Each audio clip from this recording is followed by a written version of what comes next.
Welcome back to the second part of Business Africa.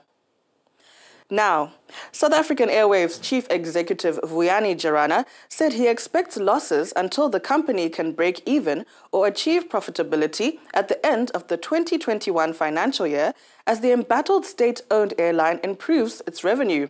In the latest corporate plan, SAA is set to receive government bailouts of 13 billion rand over the next 2 years. However, the additional losses will mean that the taxpayer will have to pay more.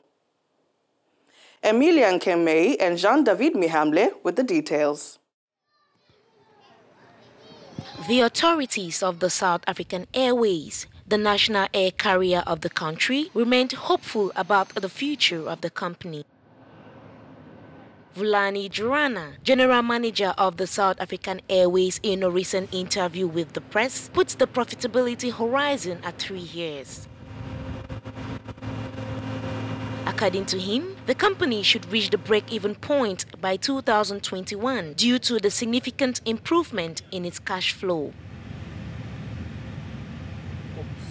The airline, which is currently undergoing restructuring, came close to filing for bankruptcy last year when it recorded losses of $398 million, which doubles the budget of the company. A document disclosed by the press revealed that subcontracting or the sale of South African Airways cargo was one of the measures which could be taken to save the airlines. The company has reduced its flight to many destinations in Central Africa, West and Uganda in particular. South African Airways, which operates a fleet of 55 aircraft in August 2017, received funds from the Treasury to repay a loan of $172 million contracted with Standard Chartered Bank.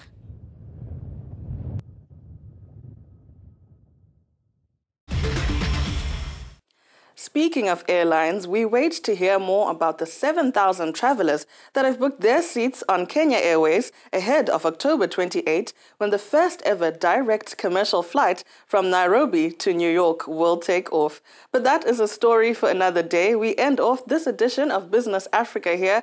Thank you for joining us. Remember, you can send in your comments and suggestions on Twitter and Facebook at Nyasha K. Mutizwa. Continue following your Pan-African station on @Africanews and @Africanews FR for French. And of course, keep watching our programs on Africanews TV and at africanews.com.